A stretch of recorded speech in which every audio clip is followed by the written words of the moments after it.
dust is moving all over the place. It needs to be anchored, or it needs to not be fucking wet.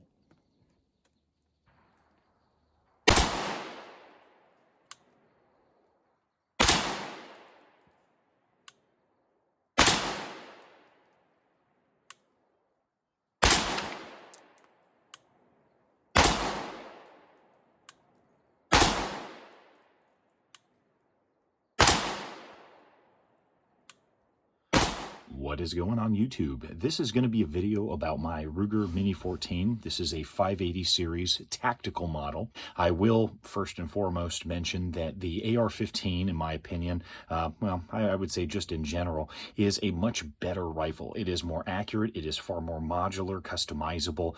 You can swap calibers. It's, depending on if you go with like a pistol versus a rifle versus something that's more of a DMR with a longer barrel. It is, it is so highly, adaptable to your preferences. It far and above beats this, but overall its accuracy obviously is going to be much better, as is its optic mounting ability.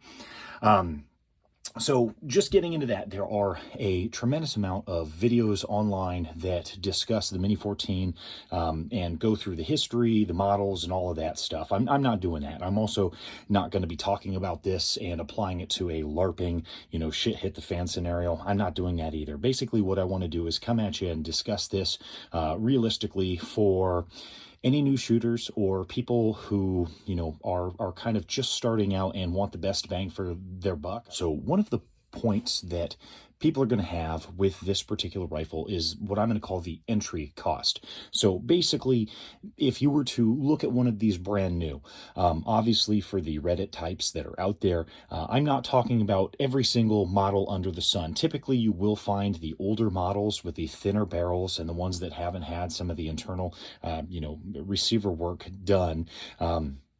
You'll find those for much cheaper. In fact, on a couple local forums, I've seen them anywhere from $550 to $800, which is, pretty good deal depending, again, on the age. But a lot of the older ones are specifically chambered for 223, so that's something that you're going to have to kind of look at and look for and pay attention to the models. Ruger's website has a list of the serial numbers that tell you what year or years it was made in, so that's pretty interesting to check out. But I have recently seen a ranch model that does not have any kind of muzzle device or obviously bayonet lug or whatever on it for sale, as low as $650, and it was very tempting to not buy it. But I'm a little biased, as I try to have any of the 223 caliber guns also be able to chamber 5.56. If it's 223 dedicated, I just feel like going through multiple ammunition kind of scarcity, panic buy kind of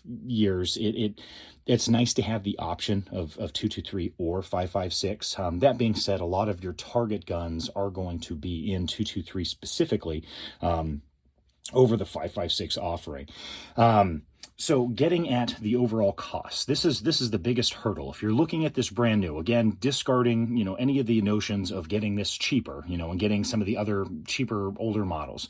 If you're looking at these brand new models, there are basically three categories. The absolute cheapest, the market suggested retail price on Ruger's website is about 1,295 chicken nuggets. That is the cheapest ranch model, and the ranch model does not have the flash hider here, and that's it. There are a few different stock options. They're black polymer, tan, wood, and then there's a whole bunch of funky other woods. But basically, it will come with 2 optics rings, 2 magazines, and then the rifle itself. The next model is the tactical model, and that is this one. So typically I don't see these come in wood. I see them come in the black, the coyote or tan. They may come in wood. I'm unsure if that's a whole different subset. I really wouldn't think that there would be a distinction between models just because of the stocks, but typically the tactical model is going to run 1,379 chicken nuggets. It weighs about 6.7 pounds as well, so you really don't gain a whole lot from this muzzle device. Other than that, this and the Ranch model that doesn't have the muzzle device exactly the same. There's no difference. It comes with a set of optics rings, 2 magazines, and then whatever stock you go with. And then lastly, I'm going to call this one the Tactical Deluxe model. It is basically the tactical model as seen here, but it comes in the Samson A-TM stock. Basically, it is the old it's the whole A-TM stands for A-Team, basically. They just can't say it because, you know, it's copyright or registered or whatever. Their, you know, MSRP for the Tactical Deluxe, even though it's just called Tactical, basically it runs, like I said, 1,895 chicken nuggets. However, when you do the math, you would have the just tactical model is seen here for 1,379 chicken nuggets. And then the stock itself from Samson, be it on Ruger's website or Samson's, runs $321. This comes to a total of 1,700 chicken nuggets. So what's going on there? What math is going on? I looked up the specs. You don't get any extra magazines. You still get 2 magazines, optics rings, and then that's it. I didn't see if it came with a shit ton of 30 rounders. I didn't see if it came with a shit ton of 20 rounders. It basically is just this rifle inside of a tactical stock that has a folding, adapter, and that's about it. There's absolutely nothing special. So in fact, you would save money if you just bought these stocks separately. When looking at all of those prices, this is the biggest kind of hurdle for entry when it comes to the Mini 14. Now, I was blessed. I happened to find this at the local pawn shop for just an insane deal, basically a third of what it actually costs. And of course, I pulled the trigger on it, and it was brand spanking new. Somebody just sold it. They needed the money, and I, for some reason, that pawn shop decided to work with me that day, and I picked it up. Problem solved. But if I was to approach this new, I'm not sure that I would actually venture to purchase a Mini 14 for the brand new price. What I would probably opt for, if I absolutely had to have one, would be for a 223 model that is one of the older models. I think that's something that I would have pulled the trigger on, something around $650.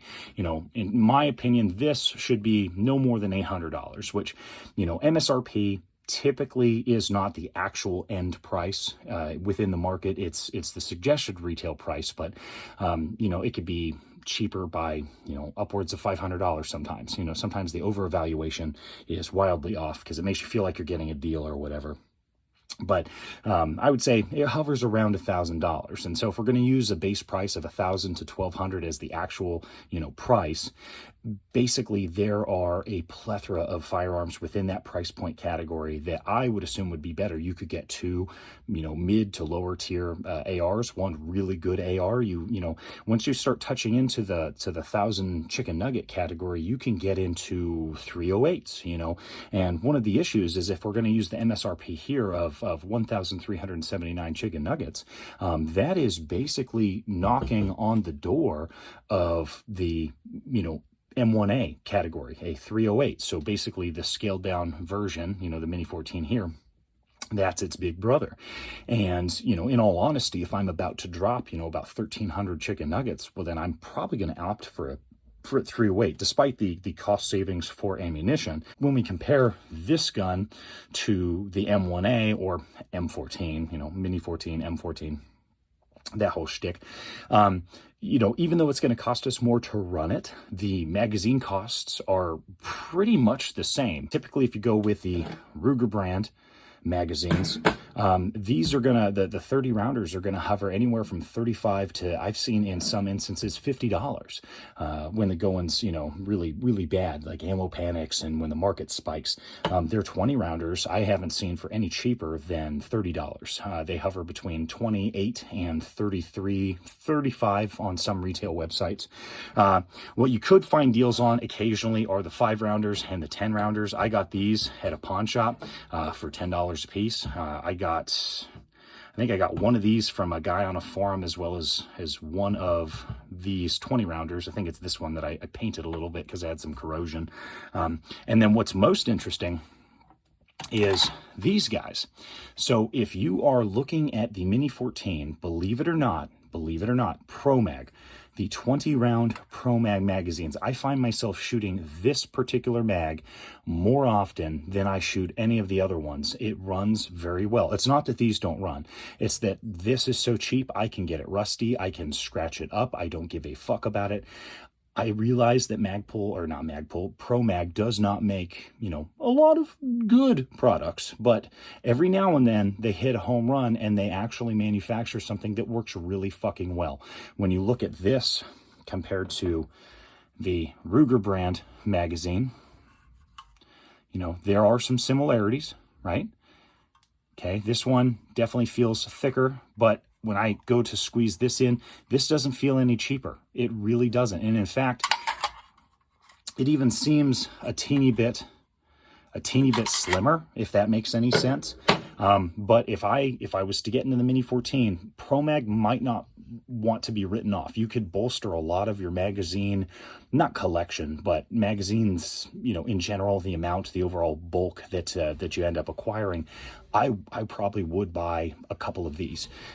They have, this one runs absolutely fantastic. I've placed an order for, I think, about, I'm pretty sure I kept emptying the cart and then adding stuff back in. I think I bought 4 more of these.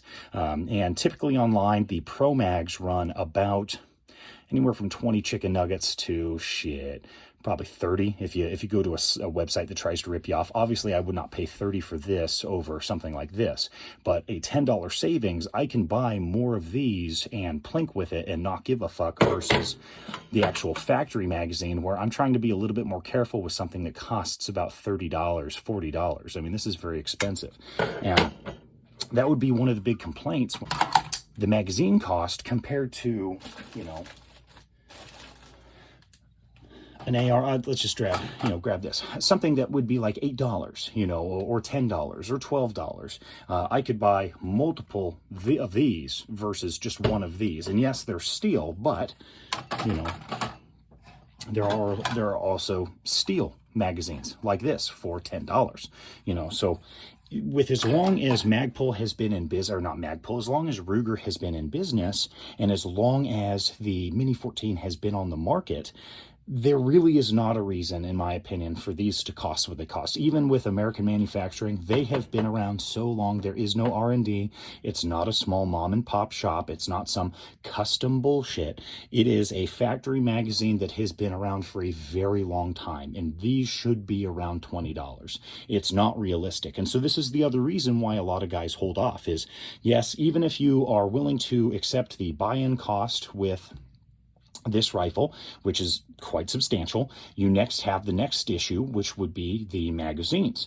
But if we can get past that, let's say you spend a shit ton of money, you just don't care, and you love, M1As or M14s, and you get this, and you don't mind having to shell out for quality magazines, well, then you have one more hurdle. You have the optics. Now, if you buy this new, you will get a set of rings or a pick rail or both. Mine, because I bought it used, came with nothing other than one magazine. That was it. I didn't get anything else with my rifle. And if you buy yours used, there's a good chance that that's the case as well. So for the optics, basically, if you're looking to put on the fixins. More room here for the fixins. You know what I'm talking about? Ooh, we're gonna have a lot of fixins? We're gonna have so many fucking fixins up in this motherfucker. And those fixins, such as, a scope, a red dot, forward, there are a couple of varieties. The Mini 14's been around so long, there are options for you to customize this and have optics mounts of various kinds. And some of the main ones that I've seen, some may be discontinued, but you can still find them online. There is something called the Omega mounts, forward kind of rail up here. Samson rail that goes up front. That is the company that manufactures that ATM style of tactical stock. There is obviously the Ultimac style of forward rail, and these rails basically run the entire length and they bolt into the gas block here. Now, I'm not a fan of that. This is set by the factory. I realize it's just held in by 4 Allen screws or fasteners. I don't want to be fucking with this. I realize you probably could It's not something I would go with on the tactical model. Just my opinion. Just my opinion. If I had an older model, I would maybe contemplate putting that on there. Or if I was in a band state and I really wanted to make the most of this, then perhaps I would add a rail over there. But it's something I personally am holding off on. And they do look slick. The Ultimac and the Samson look very good. The Omega or Amiga, I don't know how you pronounce it. That one looks a little bit more rough, a little chintzier, kind of like early 2000s, kind of cheapy looking, and they might not still be in business anymore, I'm unsure. Next, you would have the B square like side mount. They also make a weird funky top rail mount or whatever, but the side mount is typically what they're associated with. It clips in to the side of the receiver. The other one that is just like that, but a little bit more streamlined, is the GG&G mount. And GG&G also make a top mount that goes into the little scope ring cutouts on the receiver as well. I, again, don't advise that. The side rail mount, you could go with that if you chose, but that thing needs to come off for disassembly, so it's something to consider. Lastly, there are the junky types of mounts, and I'll post a picture here. It's very tempting to buy one of them, but at the same time, I tried that. It does not work. Just some guys might lie to you, maybe if you have a teeny little red dot, but if you mount any kind of optic that weighs anything more than, a fraction of an ounce, it's going to come loose. It's not worth it. Alrighty, so with all of that being said for the optics mounting portion, this, again, the rifle being around for quite some time, there are quite a few stock options that you can go with. You can have the classic kind of wood stock here or composite stock, depending on your location. Obviously, if I am in a very humid or wet environment, the wood might not be the way to go. You could go with a polymer stock in that instance, something either from Ruger or from Hogue. They are the rubberized style of stock, and I believe those run about $90. But going forward with a couple of other stocks, we'll start kind of at the most tactical, and then we'll go into some of the cheaper, but still kind of tactical-ish. There's the stock that I have mentioned before, the A-TM from Samson. The whole A-Team stock. Got this really cool kind of folding thing. I'll post a picture here in a second. Next, you would have, and again, that runs about $321, obviously with shipping and, not included. But next you would have the upper echelon, things that kind of replicate a, almost an M14 build, the Sage line of chassis or stock systems. There is the Sage EBR, that is an aluminum chassis with a kind of like a AR buffer tube adapter. And then there is the Sage Mini ALCS, and that has this collapsible stock that runs kind of parallel to the chassis itself. It looks neat, but I haven't fiddled with that one. I'm not sure how structurally sound it is, how strong it is. It looks sexy as fuck, but those those are very expensive. So the Sage EBR is a whopping $420, $425. Hell no, to the no, no, no, hell to the no, hell to the no. Then there is the Sage Mini ALCS, and that, holy fuck, that runs about $710. Hell no, to the no, no, no, hell to the no, hell to the no. So with those, very expensive. I'm not sure I would buy one of these rifles and then stick it in something that could, again, buy another one of these rifles. To me, that makes no fucking sense. You're not going to magically get a huge amount of accuracy out of this despite dropping it into a new chassis system. Speaking of which, the accuracy on these is not terrible. The older ones with the thinner barrels, kind of like a wet noodle, when they did heat up, they would have some kind of, barrel whip and some shifting of POI. However, with the newer models like the 580 Plus series, the thicker barrel sort of helps. There are a couple of things that you can do, one of which would be the Accu strut, which comes out here and clamps on to the barrel here, providing a little less barrel harmonics. It kind of anchors it down a teeny bit and kind of aids in a little bit of accuracy. It's not night and day. It's not going to replicate a bolt action, but at the same time, it does help, and especially with the older models.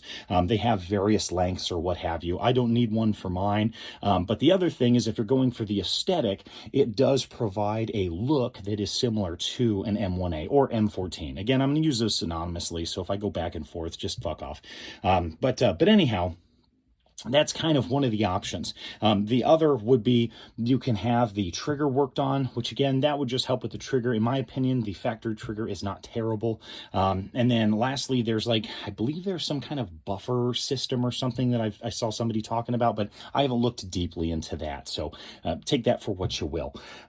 So back to the stocks. The next stock would be the ProMag Archangel, and that is typically a kind of a, almost like a little space DMR kind of look.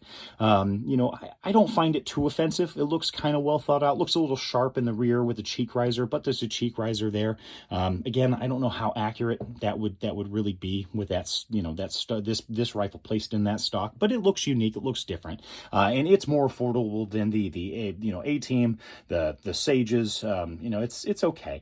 Next, ProMag makes their Sparta stock, like more of the tactical, you know, collapsible stock kind of deal. And again, it would be cheaper than getting like the Sage EBR. It kind of provides a little bit of a, you know, a different kind of look. Kind of gives you more of a tactical look. And again, I'm not a fan of it, but it may tickle the fancy of somebody else. And then lastly, there is kind of like the ATI style of stocks. There is, I believe it's the ATI Strike Force. And then there's a couple of different iterations and colors that they have. It's a lot of plastic, you know, kind of the whole Tapco tactical kind of look. I'm not a huge fan. So anyway, that's kind of all of the general parts that are going to be accessible. There may be some fringe things that I didn't cover, but that's the basic meat and potatoes of what's available for the Mini-14. And it's been around from the, you know, since the 70s. So I mean, there's a ton of stuff that's on the market, but at the same time, you know, I have my gripes because of that. I mean, these should not cost what they cost. They should be cheaper. I know that's commie talk. I realize that, you know, we're in a free market and a manufacturer can ask whatever they want to ask for. But I'm just saying, if we wanted to see a resurgence in popularity, I think that we could probably do a lot better in terms of pricing. I'm not sure why they charge what they charge for it, even despite American manufacturing. I think that these could easily be made in another country, and I realize that's a shitty thing to say, but as an end user, as a consumer, I want the best bang for my buck, man. I just want to buy some cheap shit, and I want to shoot it, and I want to have fun, and I want it to last. That's it. I'm not after the whole patriotic, oh, it needs to be made in America, and I need to pay 3 times as much. I'm sorry. It's just not something I'm horny for. I just want to get the best bang for my buck, brothers. That's kind of all I'm after. Real quick, as an aside, as we see these magazines, one of the elusive things that I came upon was the straight-walled magazine. These are from a company called OE, or OEM, Original Equipment. They make this straight-walled style of Mini-14 magazine, and the entire purpose of this is to provide more of that M14 look. So if we take this out, again, this being the ProMag, and we insert this in, as you can see, it provides more of this straight wall look. And this is something that KCI could fucking easily come out with for the Mini-14, and they would sell a fuck ton of units. Everybody online asks about these fucking magazines. If they own a Mini-14, there are so many posts that I see that are like, I'm looking for an OE straight wall magazine, and they can't find it. And occasionally when you do find these motherfuckers on Gunbroker or things like that, they cost a shit ton of money, and simply because it's straight wall. Look at this. There's no reason for the hype. I mean, it looks kind of tight. I'm not going to deny that. But the amount of angle that you're really saving, I mean, come the fuck on. Like, really, like, fucking really? Is it really, you know, that big of a deal? These are very reliable. This is every bit as reliable as my ProMag 20-round magazine. It is every bit as reliable as my factory 20-round magazines. But some of the differences, you know, obviously the straight wall, there's a witness hole in a different location. It is the rear tab. So this is very reminiscent of an M1A or M14 style of magazine. I think that looks dope as fuck. And again, this is something that KCI could easily do. It's just stamped sheet metal couple of fucking little spot welds, and then this bitch in the back. You could so easily make these KCI. Where the fuck are you? Where are you on these, and where are you on those goddamn FAL magazines? Why the fuck isn't the market flooded? We could have a resurgence of the Mini 14 straight wall magazines as well as FALs, but you motherfuckers are playing around. God damn. I mean, Jesus fucking Christ. I don't understand what the fuck some of these guys are doing in that goddamn office. Instead, they're like, oh, so we're gonna make a drum? We're gonna make a drum for the 556 AK? And hey, despite that being cool, I'm all for it. More capacity, great. But it's a fucking drum. It's gonna have loading issues. Why not come out with something that people can use right motherfucking now in their rifles? You know, go with 30s, go with 20s, make them out of steel. I mean, they've stepped their game up with the Gen 2 AK magazines, but god fucking damn it, make these. This is not, unless it's under patent somehow, make these. Or if original equipment for some fucking reason sees this video, which I highly doubt, and they might not even be in business anymore, but god damn it, fucking release these. This scarcity bullshit that you're doing is fucking stupid. Just make these, god damn it. So that aside, this rifle, for me, it's nostalgic. Now, some people might not fuck with the Mini 14 because of the accuracy. They might not fuck with the Mini 14 because of the cost of the magazines. They might not fuck with the Mini 14 because of the overall entry cost. But I love it because this is very reminiscent of a M14, a M1A, if you're talking about civilian guns. I love the look. I love the sound. I love the recoil impulse. There's not one thing I dislike about this rifle, and the accuracy is decent enough. Now, there are some claims that with the older models, you could not hit a soda can at 100 yards, and that may very well be true. I don't have a ton of trigger time on an older model, but I have quite a bit of rounds on this one, and I truly enjoy it. Again, I'm speaking from a position where I got in very cheap to buy this rifle.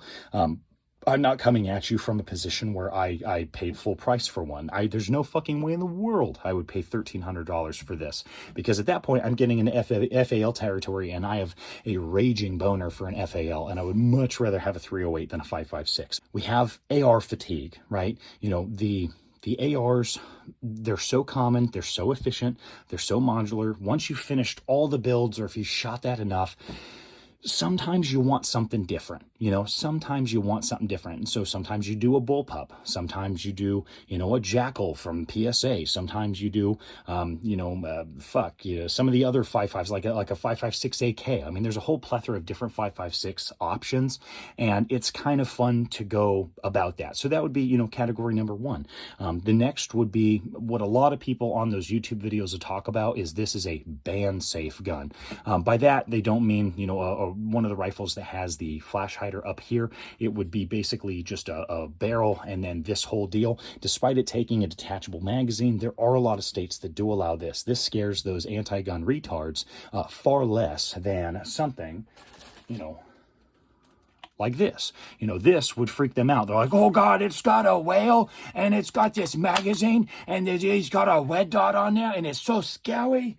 So you're going to run into that quite a bit. You're going to run into the fact that this is less threatening because these retards don't know the difference. They don't realize that it fires the same exact fucking caliber, that they're both semi-automatic. It's just going to look less threatening because it's in a stock, a stock without a pistol grip. I don't know why in the fuck band states are so horny about pistol grips or collapsible stocks, but at the same time, stuff like this can fly under the radar. So that is a kind of a selling point. The, Mini 14s, much like the 1911s, seem to be kept afloat because of the band states.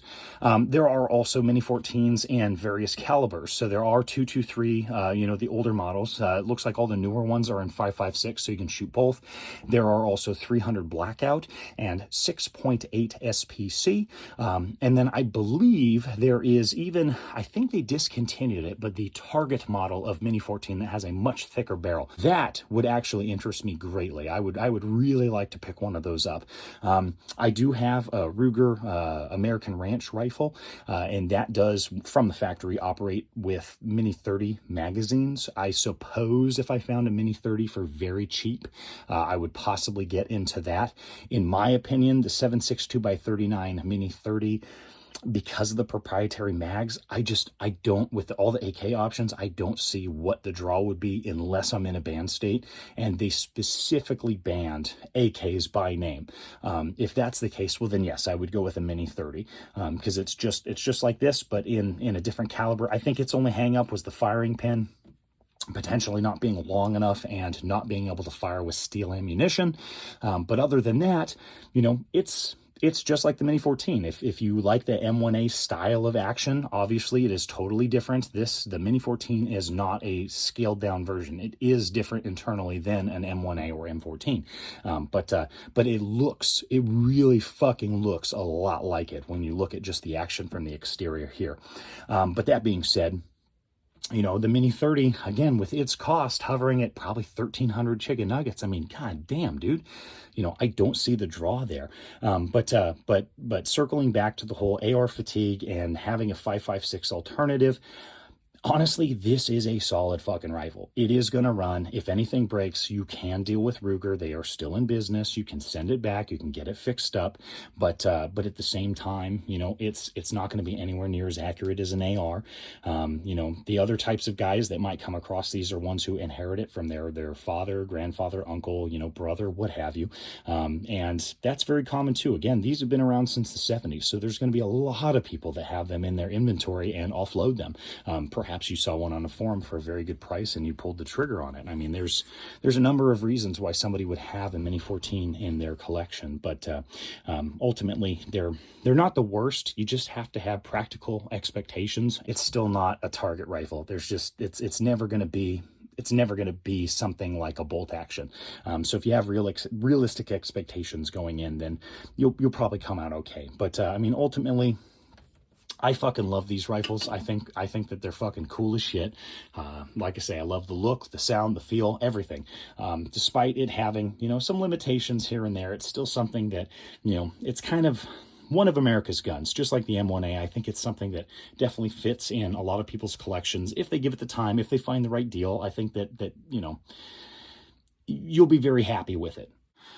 So, as I mentioned before, there's nothing special here. I'll probably post a video where I test this out with a variety of ammunition and see what kind of accuracy I can actually get. However, I just wanted a tabletop to kind of display, talk about the Mini 14. I don't really delve into the whole shit hit the fan bullshit. Obviously, in my opinion, the AR is the way to go. You know, if we're talking about the world without rule of law, if we're talking about fucking shit hit the fan, AR, you know, especially if you're in America, the parts are everywhere, mags are everywhere. It's far cheaper to get into, and even the lowest tier model is going to be pretty goddamn accurate. Again, if we're talking about 5.56 models. Other than that, you know, I think these are good fucking rifles. They're great for what they are, and you know, my boner for it might, again, because I picked it up for such a great deal. But there are deals to be had out there. For some reason, I don't see the other calibers coming on sale or being released from a private owner as cheaply as the 5.56 223 models. But at the same time, I mean, shit, it's still out there. You just got to shop around. Anyway, thank you guys very much for watching. If you have any questions about the Mini 14, go ahead and leave a comment down at the bottom. But other than that, I want to say thank you for watching. I appreciate your time, and there are a ton of really good videos that are very informative. This obviously was not one of those. It's just me fucking rambling. But other than that, take care.